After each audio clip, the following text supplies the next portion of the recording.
Hello students, last lecture में हमने boards theory का first assumption, second assumption, third assumption पढ़ा था।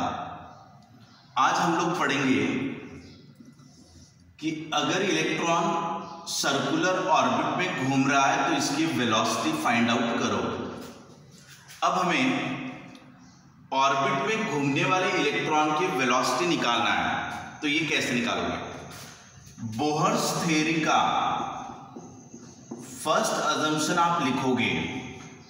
बोहर्स थ्योरी का पहला अजम्पशन लिख दिया। बोहर्स थ्योरी का सेकंड अजम्पशन आप लिखोगे, सेकंड अजम्पशन। बोहर्स थ्योरी के फर्स्ट अजम्पशन से आर की वैल्यू निकाल लो। बोहर्स थ्योरी के सेकंड अजम्पशन से आर की वैल्यू निकाल लो। और यहां से जो आर की वैल्यू निकाला और यहां से जो आर की वैल्यू निकाला, तो फ्रॉम 1 and 2 दोनों आर आर को इक्वेट कर दो। अगर आप दोनों आर आर को इक्वेट कर दोगे तो आपको वेलोसिटी का इक्वेशन मिल जाएगा। हमें निकालना है वेलोसिटी। वेलोसिटी निकालने के लिए, लीनियर वेलोसिटी, इसको निकालने के लिए हम लोग क्या करेंगे? बोहर्स थ्योरी का फर्स्ट अजम्पशन आप पहले लिख दो। लास्ट वीडियो में हम लोगों ने ऑलरेडी ये पढ़ा है कि बोहर्स थ्योरी का फर्स्ट अजम्पशन क्या है। From the first assumption radius की वैल्यू निकालो। बोहर्स थ्योरी का सेकंड अजम्पशन भी ऑलरेडी पढ़ा है हमने।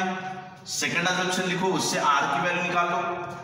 फ्रॉम 1 and 2 आर आर को इक्वेट कर दो और वहां से वेलोसिटी निकाल लो। So let's start. उसको कैलकुलेट करेंगे, निकालेंगे हम लोग।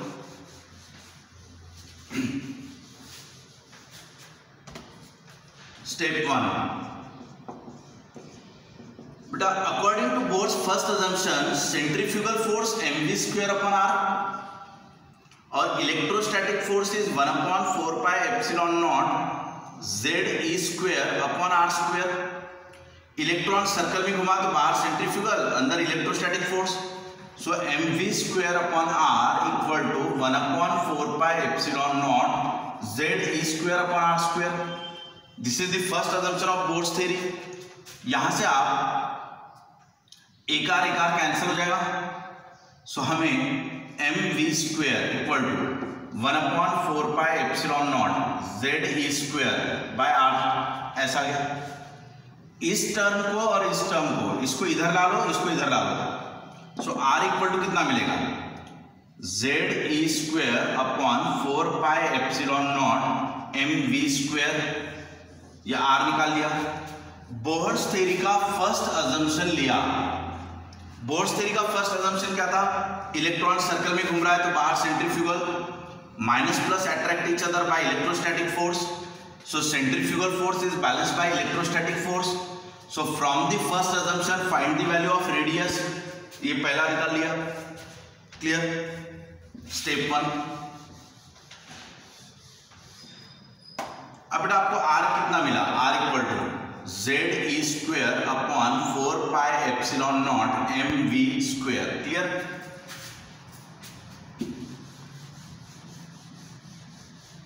इसको इक्वेशन नंबर 1 दे दिया। ठीक है। अब बेटा Bohr's second assumption. Bohr's second assumption, अगर इलेक्ट्रॉन सर्कल में घूम रहा है तो उसका एंगुलर मोमेंटम nh/2π के बराबर होना चाहिए। अगर इलेक्ट्रॉन सर्कल में घूम रहा है तो उसका एंगुलर मोमेंटम nh/2π के बराबर होना चाहिए। एंगुलर मोमेंटम यानी linear momentum into radius, nh/2π। Linear momentum is mass into velocity, mvr equal to nh/2π। This is the Bohr's second assumption. तो ये बोहर्स थ्योरी का सेकंड अजम्पशन था। यहां से r की वैल्यू निकाल लो। देयरफॉर r इक्वल टू कितना आएगा? nh/2π mv। क्लियर बेटा? ये बोहर्स थ्योरी का सेकंड अजम्पशन लिखा। बोहर्स थ्योरी के सेकंड अजम्पशन से r की वैल्यू निकाल ली। इसको इक्वेशन नंबर 2 कह दिया। सो हमने क्या किया था? बोहर्स थ्योरी के पहले अजम्पशन को लेकर r की वैल्यू निकाल लिया।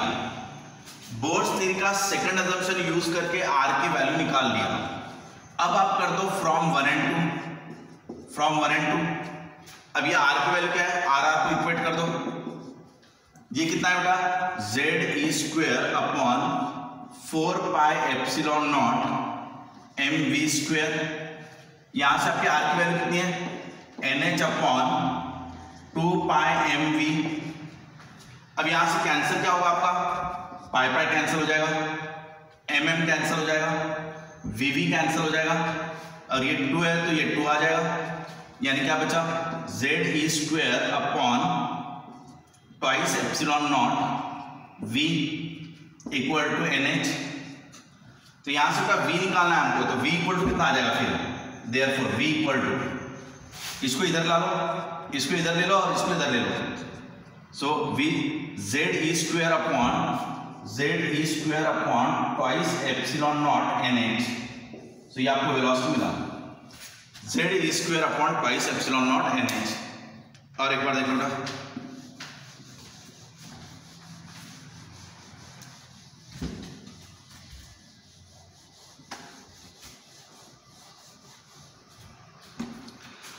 इसमें हमने किया क्या था कि फाइंड द वेलोसिटी, ठीक है, फाइंड वेलोसिटी। इलेक्ट्रॉन अगर ऑर्बिट में घूम रहा है तो उसकी वेलोसिटी निकालो, ठीक है।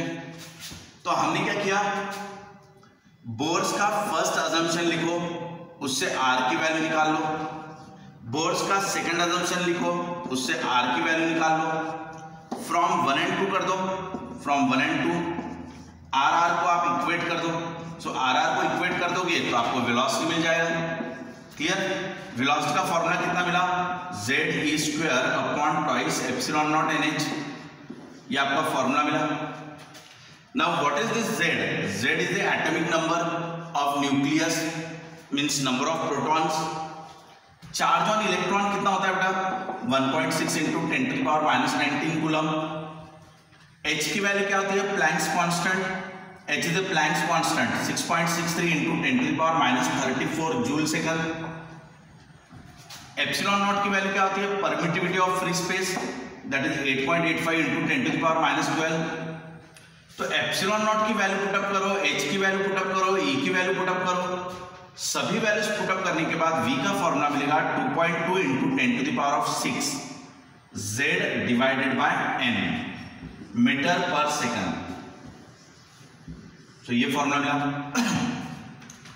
तो आपने वेलोसिटी का फॉर्मूला बना लिया, कांस्टेंट वैल्यूज को पुटअप करने के बाद आपको ये फॉर्मूला मिला। आपको ये भी फॉर्मूला याद रखना है, आपको ये भी फॉर्मूला याद रखना है, ये आपका शॉर्टकट फॉर्मूला है कैलकुलेशन करने के लिए।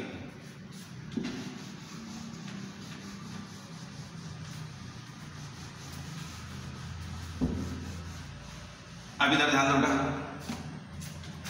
therefore velocity is directly proportional to Z and inversely proportional to N. Clear?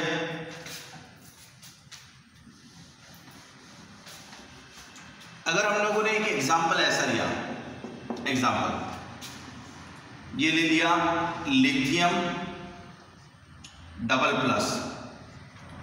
So lithium double plus means इसका एटॉमिक नंबर कितना रहेगा, Z equal to 3, atomic number 3, number of proton is 3।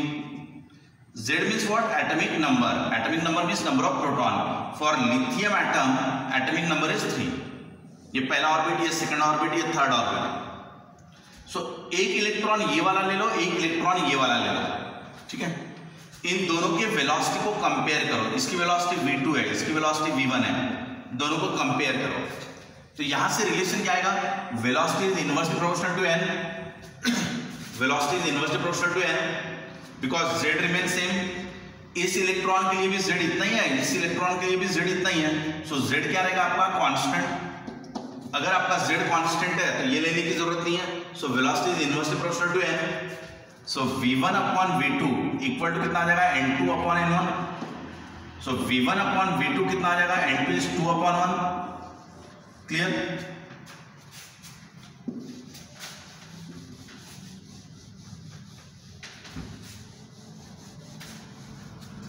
Next example, velocity is inversely proportional to Z of inversely proportional to n। अब बेटा अगर हमने ये ले लिया helium double plus, helium plus,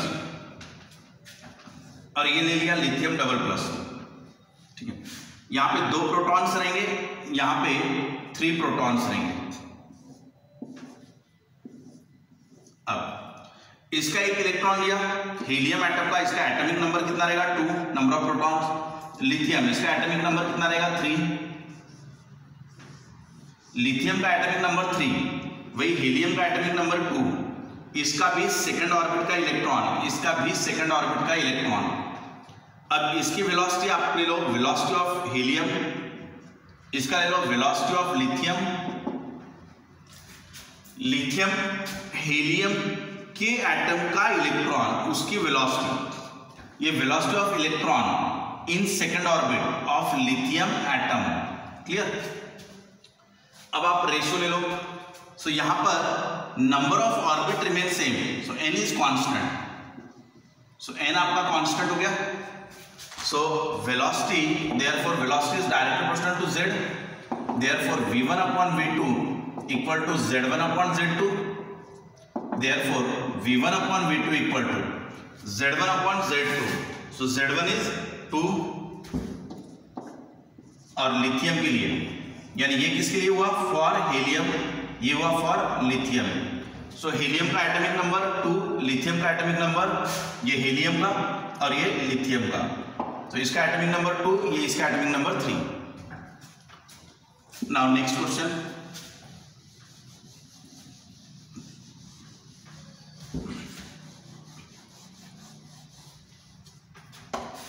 अब ये मान लो बेटा, ये हमने लिया हीलियम एटम। सो हीलियम एटम अगर लिया तो उसका एटॉमिक नंबर कितना रहेगा 2, हीलियम प्लस, यहां इलेक्ट्रॉन ले लिया,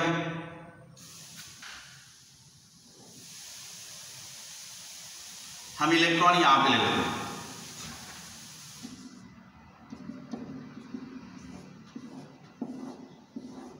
ये वाला इलेक्ट्रॉन यहां ले लेते हैं फॉर लिथियम एटम।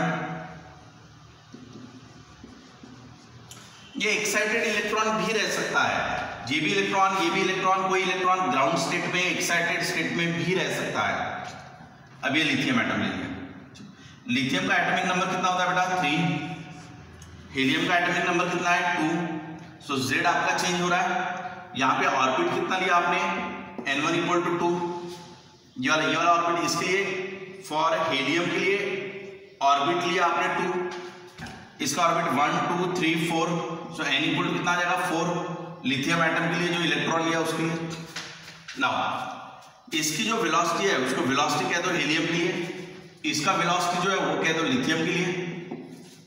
नाउ हमने दो एटम लिए, एक हीलियम लिया, एक लिथियम लिया। हीलियम का एटॉमिक नंबर क्या है 2, लिथियम का एटॉमिक नंबर क्या है 3। उसके बाद इसका इलेक्ट्रॉन सेकंड ऑर्बिट में लिया, इसका इलेक्ट्रॉन फोर्थ ऑर्बिट में लिया, एक्साइटेड स्टेट में भी रह सकता है, ग्राउंड स्टेट में भी रह सकता है, इसमें नंबर ऑफ प्रोटॉन 3 है। इसकी वेलोसिटी और इसकी वेलोसिटी को कंपेयर करो। अब velocity is directly proportional to z and inversely proportional to n, so आपका v1 upon v2 equal to क्या आ जाएगा, z1 अपॉन z2 और n2 अपॉन n1। ये बेटा z के साथ डायरेक्ट रिलेशन है, सो डायरेक्ट रिलेशन है तो 1 अपॉन 2, और ये इनवर्स रिलेशन है, तो इनवर्स रिलेशन है तो 2 upon 1। Clear? 1 stand for helium, so v helium upon v lithium. ठीक है, अब हीलियम का एटॉमिक नंबर 2, लिथियम का एटॉमिक नंबर 3 इनटू लिथियम का एटम है फोर्थ ऑर्बिट में, जबकि हीलियम का इलेक्ट्रॉन है सेकंड ऑर्बिट में। अब ये 2 2 कैंसिल हो गया, so velocity of helium upon velocity of lithium equal to क्या मिला 4/3। सो इस तरीके से आप वेलोसिटी को कंपेयर कर सकते हो।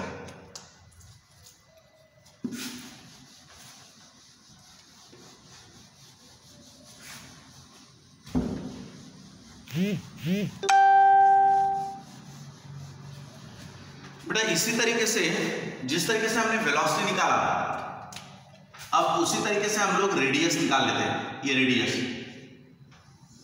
इलेक्ट्रॉन सर्कल में घूम रहा है, उसका रेडियस निकालो, यानी रेडियस ऑफ ऑर्बिट निकालो, रेडियस ऑफ ऑर्बिट। अब ये आपको निकालना है।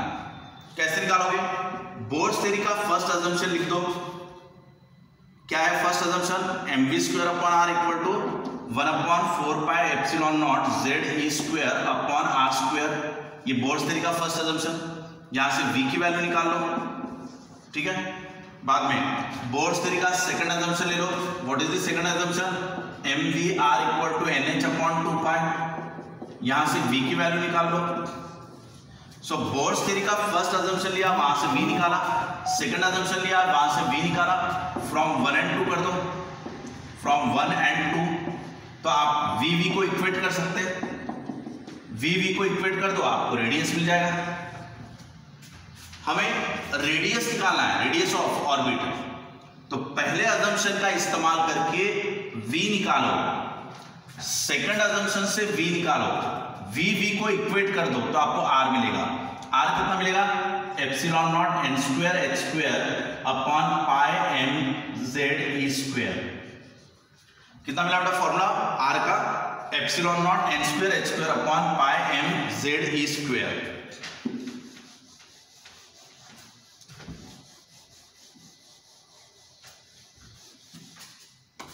अब बेटा रेडियस का फॉर्मूला मिला हमें epsilon not n square h square upon pi m z e square.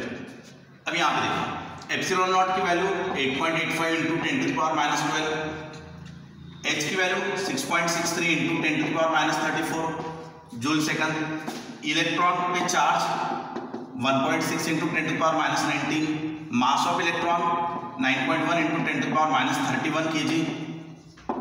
ठीक है, पाई की वैल्यू 3.14।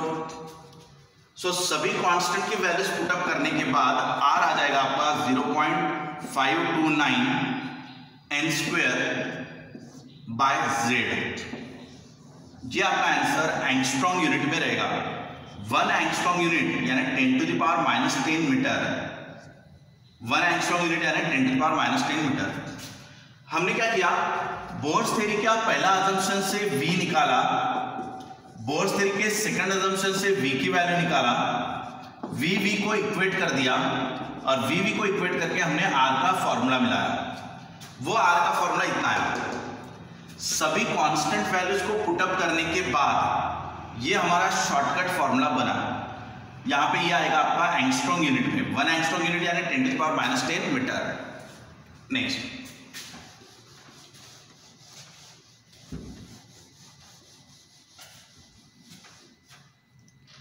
अब ये देखो, therefore r is directly proportional to n square and inversely proportional to z। अब अगर हम लोग सेम एटम लेंगे, सेम एटम ले लिया, ये हाइड्रोजन, उसी का first orbit, second orbit, third orbit, fourth orbit ले लिया। यहां का रेडियस r4, यहां का रेडियस r2। अब दोनों को निकालना है हमें। सो ये तो कांस्टेंट हो गया, ऑर्बिट चेंज हो रहा है, ये सेकंड ऑर्बिट है, ये फोर्थ ऑर्बिट है। ठीक है, ये n इक्वल टू कितना है 4, ये n इक्वल टू कितना है 2, z कितना है अपना 1। ठीक है, so therefore r1 upon r2 equal to क्या मिलना चाहिए? r1 अपॉन r2 अगर करेंगे तो इसके साथ डायरेक्टली रिलेशन n1 का स्क्वायर अपॉन n2 का स्क्वायर।